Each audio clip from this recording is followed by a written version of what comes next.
नमस्कार, दिन भर की बड़ी खबरों में आपका स्वागत है। मैं हूं परवीन शेख।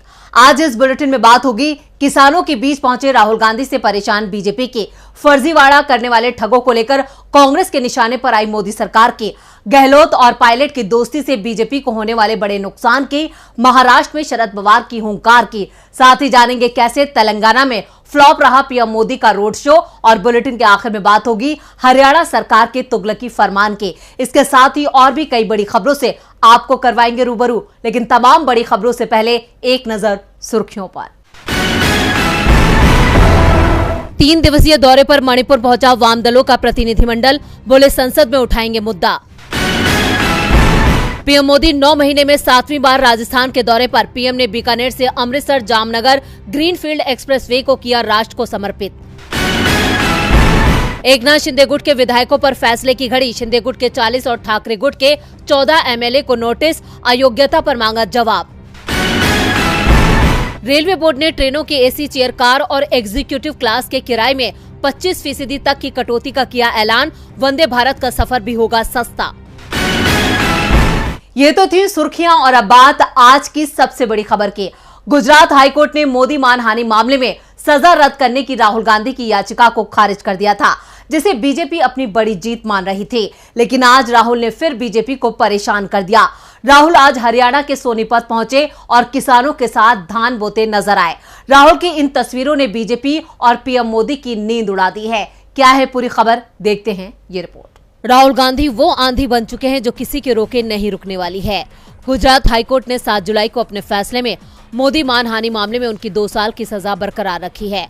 अब उनकी संसद सदस्यता फिलहाल बहाल होती नजर नहीं आ रही है, लेकिन उसका गम न करते हुए आज सुबह राहुल गांधी अचानक हरियाणा के सोनीपत पहुंचे, जहां उन्होंने किसानों के साथ खेतों में धान की रोपाई की। उन्होंने ट्रैक्टर चलाकर खेत की जुताई भी की। इस दौरान किसानों और खेत मजदूरों के साथ खेती किसानी पर बातचीत भी की। राहुल ने किसानों के साथ बैठकर नाश्ता किया। कांग्रेस ने राहुल के इस अंदाज की तस्वीरें साझा करते हुए लिखा है, हरियाणा में किसानों के बीच पहुंचे जननायक राहुल गांधी। राहुल गांधी के इस अंदाज ने एक बार फिर देश के लोगों का दिल जीत लिया है। वहीं बीजेपी और पीएम मोदी को फिर से मुंह की खानी पड़ी है। राहुल गांधी पर दबाव बनाने की बीजेपी की हर साजिश नाकाम हो रही है।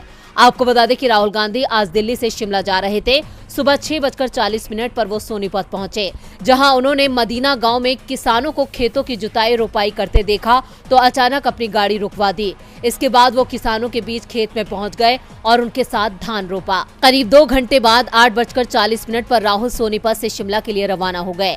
राहुल की तस्वीरों को साझा करते हुए यूथ कांग्रेस के अध्यक्ष बीबी श्रीनिवास ने लिखा है, हरियाणा के सोनीपत में जब किसानों के मन की बात जानने अचानक उनके खेत में पहुंचे राहुल गांधी जी। #भारत जोड़ो यात्रा जारी है। राहुल गांधी का अचानक हरियाणा पहुंचना पहली बार नहीं है। इससे पहले वो दिल्ली से शिमला जा रहे थे। इस दौरान उन्होंने अंबाला में काफिला रुकवाया। यहाँ से वो ट्रक में सवार होकर चंडीगढ़ तक गए। इसका पता तब चला जब कांग्रेस नेताओं ने इसके वीडियो और तस्वीरें साझा की। इस दौरान राहुल गांधी ने रास्ते में ट्रक ड्राइवरों से बात की, उनकी मुश्किलें जानी। कुछ दिन बाद राहुल गांधी ने ट्रक ड्राइवरों से बातचीत का वीडियो भी जारी किया था। राहुल गांधी ने एक बार फिर बीजेपी के मंसूबों पर पानी फेर दिया। मंसूबे तो कांग्रेस ने भी बीजेपी के फेल कर दिए हैं। आज कांग्रेस नेता पवन खेड़ा ने पीएमओ और बीजेपी पर ठगों को लेकर बड़ा हमला बोला। क्या है पूरी खबर, देखते हैं ये रिपोर्ट। कांग्रेस ने आज वंशवाद की राजनीति पर पीएम मोदी के लगातार हमलों का जवाब देते हुए करारा जवाब दिया है। कांग्रेस के मीडिया और प्रचार सेल के प्रमुख पवन खेड़ा ने कहा कि पीएम को राजनीति में परिवारों और वंशवाद के बारे में बात करना बंद कर देना चाहिए। पवन खेड़ा ने कहा कि बीजेपी राजनीतिक परिवारों के लोगों से भरी हुई है। बीजेपी पर निशाना साधते हुए पवन खेड़ा ने कहा कि सबको पता है कि बीजेपी के नेता वोट लेकर जनता को ठगते हैं, काम नहीं करते, लेकिन ये ठग तो उनके नाम पर पैसे लेकर भी काम नहीं कर रहे हैं। आज जो चारों तरफ ठग ऑफ हिंदुस्तान दिख रही है, असली पावरफुल कैबिनेट इन्हीं ठगों की है।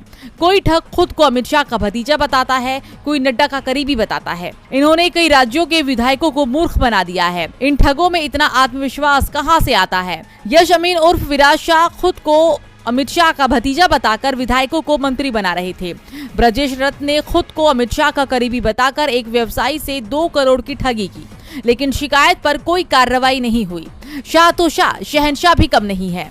किरण पटेल, अंकित कुमार, वासुदेव, सत्येंद्र, ये सभी अपने आप को पीएमओ की अधिकारी बताते हैं। प्रधानमंत्री कार्यालय का नाम लेकर ठगी करते हैं, विजिटिंग कार्ड छपा रखे हैं। ऐसा हमने पहली बार देखा है। ऐसा लग रहा है कि ठगी का एक बड़ा बरगद नई दिल्ली में है और उसके नीचे खरपतवार की तरह ठग चल रहे हैं। गौरतलब है कि मध्य प्रदेश में एक सरकारी कार्यक्रम में पीएम मोदी ने कहा था कि कांग्रेस और अन्य परिवार केंद्रित पार्टियां लोगों को झूठी गारंटी दे रही हैं। उन्होंने कांग्रेस पे निशाना साधते हुए कहा कि ऐसे लोग गारंटी की योजना लाए हैं जिनकी खुद की अपनी राजनीतिक गारंटी नहीं है, लेकिन अब कांग्रेस ने बीजेपी को बुरी तरह घेर लिया है। पवन खेड़ा के इस खुलासे से बीजेपी बैकफुट पर है तो राजस्थान में भी बीजेपी बैकफुट पर है। राजस्थान में इस साल के आखिर में विधानसभा चुनाव हैं। राज्य की सत्ता पर काबिज कांग्रेस फिर वापसी का दावा कर रही है। कांग्रेस ने चुनाव से पहले ही पार्टी में फूट को खत्म कर दिया है। पूर्वी राजस्थान में सचिन पायलट का दबदबा माना जाता है। ऐसे में पायलट को मनाकर कांग्रेस ने बीजेपी के सामने मुश्किलें खड़ी कर दी हैं। कयास लगाए जा रहे हैं कि बीजेपी को पायलट और गहलोत की दोस्ती से बड़ा नुकसान होने वाला है। विधानसभा चुनाव 2018 में बीजेपी का पूर्वी राजस्थान से सुपड़ा साफ हो गया था। 39 सीटों में से कांग्रेस ने 35 सीटों पर जीत हासिल की थी।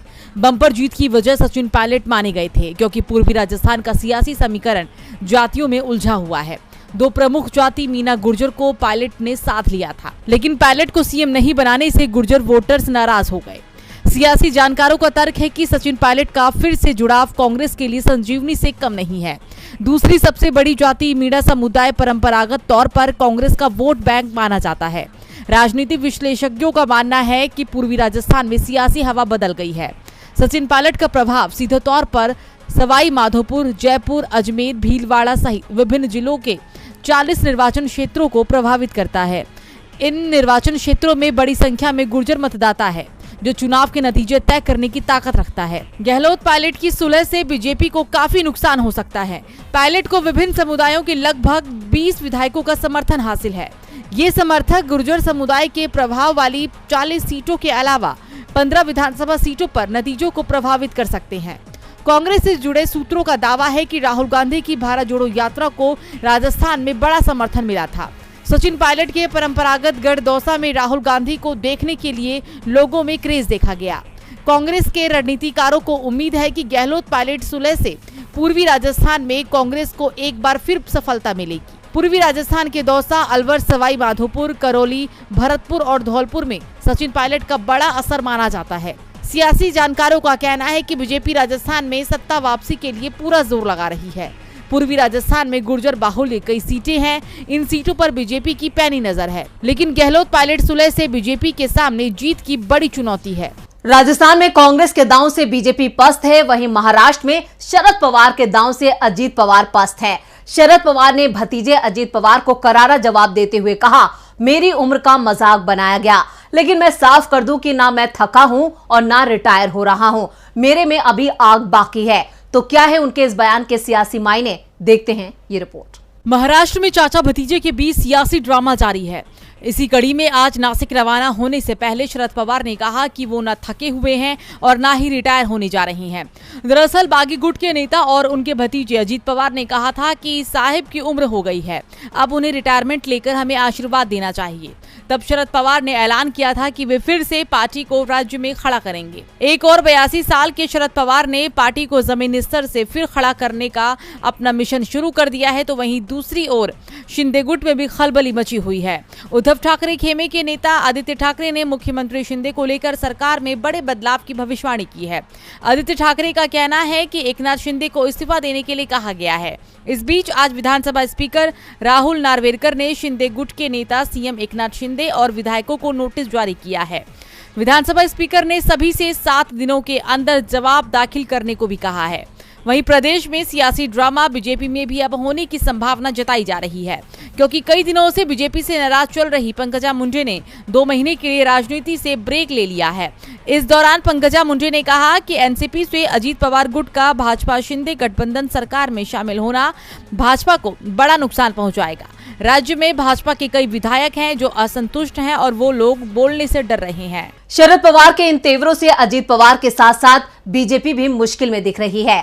वहीं तेलंगाना में पीएम मोदी परेशान नजर आए। तेलंगाना दौरे पर पहुंचे पीएम मोदी ने रोड शो किया। इस दौरान पीएम के रोड शो में गिनती के लोग ही नजर आए। पीएम के रोड शो के दौरान भीड़ नदारद दिखी। पीएम के रोड शो के दौरान बीजेपी कार्यकर्ता ही नजर आए। वहीं जनसभा को संबोधित करते हुए पीएम मोदी ने राज्य की केसीआर सरकार पर जमकर निशाना साधा। क्या है पूरी खबर, देखते हैं ये रिपोर्ट। तेलंगाना में इस साल के आखिर में विधानसभा चुनाव है। इन चुनावों ने राज्य का सियासी पारा चढ़ा दिया है। तेलंगाना में मुख्य मुकाबला बीआरएस और कांग्रेस के बीच है। राज्य में कांग्रेस की मजबूती ने सीएम केसीआर की चिंता बढ़ा रखी है। वहीं बीजेपी अंदरूनी कलह से जूझ रही है। बीजेपी के अंदर मचे सियासी खींचतान के बीच आज पीएम मोदी ने तेलंगाना का दौरा किया। वारंगल में पीएम मोदी ने जनसभा को संबोधित करते हुए सीएम केसीआर पर निशाना साधा। पीएम ने कहा कि तेलंगाना में भ्रष्टाचार का जो खेल चल रहा है, इसका सबसे बड़ा नुकसान यहाँ के युवाओं को उठाना पड़ा है। Telangana state public service commission scam के बारे में कौन नहीं जानता।